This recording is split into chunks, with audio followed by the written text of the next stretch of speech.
Hey guys, Nick Best here, and we're going to do a Q&A today. Sorry it's a little delayed, but things have been a little busy with all the virus stuff and things going around, so let's get started. How to improve my bench? I'm only 16 and been training 9 months and I'm stuck on 95 kilos. You improve your bench by benching, 1, 2, inclines, 3, dips, 4, dumbbell presses, and then incline dumbbell presses. There's 5 major exercises. 2 heavy sets of bench, 1 heavy set of incline, 2 heavy sets of dips, and then 1 set of flat presses and 1 set of incline presses, and that will improve your bench. Next question, are you concerned about long-term joint pain? Any advice for heavy lifters over 50? Yeah, I'm concerned about joint pain. I use Strong CBD cream when I get done working out. It helps with the inflammation. I take ice baths when I get done working out. It helps with the inflammation. I also use Plate Again Now. It has hyaluronic acid in it, which also helps with the inflammation and helps the joints recover. So my best advice is do things to avoid inflammation in your joints. Do some icing, do a lot of stretching, stuff like that, and it will help. Next, are you ever going to grow hair on your lip? What's your best exercise to increase your deadlift? Well, clearly I have now grown hair on my lip. This is the full beard.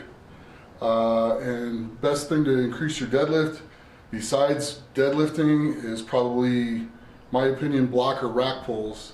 From a high pull. It helps your pull off the ground and it helps your lockout at the top at the same time because you're able to overload the weight. Next. This is from Eddie Hall. Are you ever going to shave that snail off your face and embrace the baby face? Eddie, I've actually gone the other way and grown in a full beard and put the hair on my lip and everything. So right now, probably not, but the next time we get together, if you want to shave each other's face and film that and put that on YouTube, we can do that. I'm good with that. What are your thoughts on when you should put on a belt during squats and deadlifts? Basically, the moment you go to do them, put on a belt. You have one back, protected. It has to last you your whole career and your whole entire life. And once it's hurt, pretty hard to get it back to normal. So always wear a belt. In terms of pure IQ, who is the smartest strongman you've encountered in your career?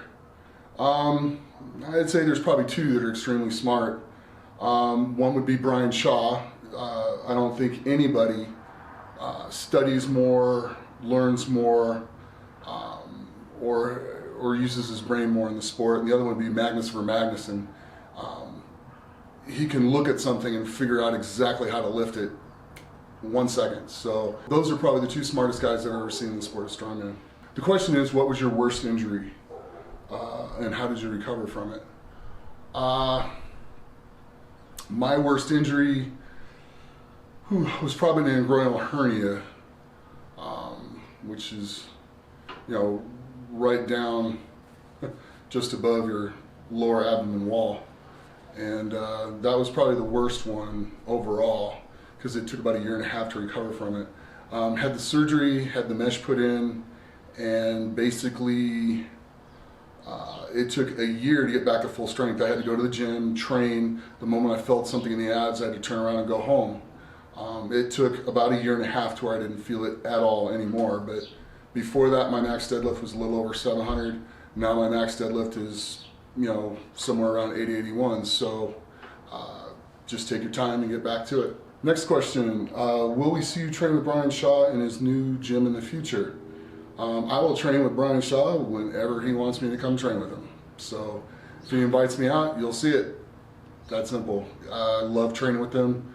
And like I said, he's the smartest strongman out there. So definitely would love doing that. How can I balance sports, weight training, and school all at once? Prioritize everything. Basically, anything that is not essential to those things becomes secondary or non-existent in your life, and everything that is important to those things, you move into your life. If people are around you trying to pull you in another direction, stop, move on, and get back to what you're doing. It's that simple. Will you have your own gym one day instead of your garage? Yeah, we're in the process of working that out right now. We're in some negotiations. We're looking for a site, so that could happen in the fairly near future. Stay tuned. Have you ever dealt with chronic low back pain, not herniated discs, muscle imbalance? How do you process when dealing with this issue? Yeah, I've had 8 compression fractures on my spine. I've had a lot of lower back strains. I've had a lot of just back strains in general. Time, slow methodical process, going in, getting back to training, starting to move through it the moment you feel something's not quite right, stopping and coming back healthy again. I mean, you gotta keep coming back and doing the training over. You can't just push through an injury. You have to train up to where it feels comfortable, push it maybe a hair further, then stop. The key to not keeping an injury is to don't get hurt again. So slow down, take your time. It's a slow, methodical process. Most people are in a rush. There's no quick way to come back from big back injuries.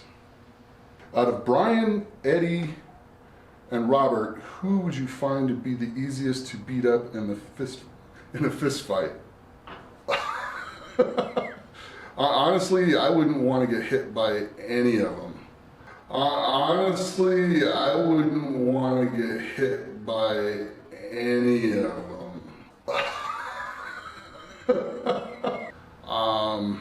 If I really, really had to pick one of them, good God, I'm probably gonna pick Robert, because Eddie's had some boxing experience, I know that, and Brian's just too dang big, and Robert, I would probably just hit and run away from him, stay away from him. But there's your answer. How do you get past a squat plateau? It's like any other plateau. You keep methodically training into it. You don't change what you're doing just because you hit a plateau. You're always going to have areas where you're going to accelerate up, and then you're going to flatten out for a while, and then you just keep doing the grind, and then it'll start going back up again. If you can improve 33 pounds a year on each one of your lifts, that's 100 pounds in 3 years. That's phenomenal. You do that over 6 years, and you're looking at 200 pounds on each lift. That's 600 pounds on your total. That's phenomenal. I don't know really a whole lot of people that can do that. So just slow, methodical gains are going to break all the plateaus. What would be your best advice for someone who is in their 30s that wants to get into strongman and amateur strongman competitions? My advice would be to get into it, do it, go after it. I started at 36, so you can start in your 30s as well. You just have to listen to your body, pay attention to injuries. You will gain far more in the long run if you don't get injured than you will training like a maniac and then getting hurt and then taking 6 months to recover. So it's a methodical process. You listen to your body, know when to push, know when to back off. And if you feel like you're a guitar string that's tightened way too tight, that's when you back off. What is your favorite Slipknot song that gets you into the mood to lift crazy weights? Psychosocial. Pretty much, that would be it, Psychosocial. Or Stone Sour, same singer, same Corey Taylor, would be 30-30-150. Those are my two, like, just get after it songs. How does being an older competitor in strongman affect you mentally? What strategies do you use to overcome mental barriers during competitions? Being older, I know a little bit more, and I've experienced a lot more, so I kind of know what events to go to the wall at and which ones to back off on, and I kind of know how to go talk to the guys, and as they're talking about what they're going to do for an event, you know, talk about how something's a little bit off or whatever, and listen to them and know how to adjust my body so that I don't have the issues, and I learn to watch the other competitors a lot more. What's your most iconic moment in the sport of strongman? For me, there's kind of two of them, maybe three.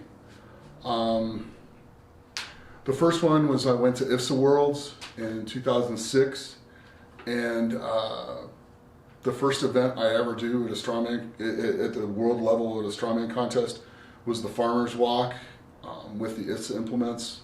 And I picked them up and took off, and I remember I was racing Benedict Magnuson and took off and made a turn at 25 meters, come back, made another turn at 25 meters, and then I hear Benedict drop, and I'm just trying to go absolutely as fast as I can to get to the other side, because the handles are getting really heavy, and it was the IFSA handles, so the IFSA handles were like carrying the log around because the weight's right on your thighs, and I dropped right before the finish line, picked it up and crossed the line, and everybody's going nuts, and I turn around to cheer on Benedict, and I turn around and everybody's like freaking out because apparently I'd broken the world record by 3 seconds.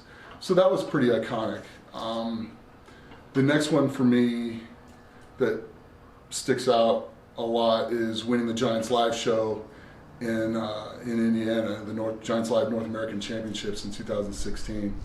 That really sticks out because that was a very hard competition, and it was out in the heat. It was like 100 degrees that day. And then the third thing that really sticks out is making the finals in 2017 at World's Strongest Man, and having to do that elephant carry and having to win that event and winning that event and making it to the finals. Those are probably my 3 most iconic moments for me. All right, we're gonna take one more.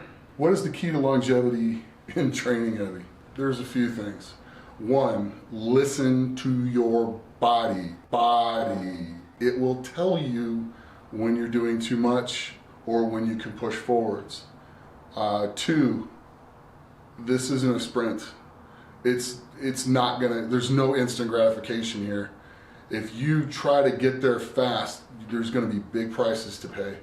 And most of that will involve injury and just not getting hurt. You have to live the lifestyle. Everything in your life, to a certain degree, has to be driven around training heavy, getting the proper rest, getting the proper nutrition, getting the proper rehab, getting proper stretching. All that stuff makes a massive difference. And that comes to the end. If you have any more questions, drop them down below in the comment section. I will try to get to them. I hope you enjoyed it. There'll be another one coming soon. Thank you for watching, and subscribe.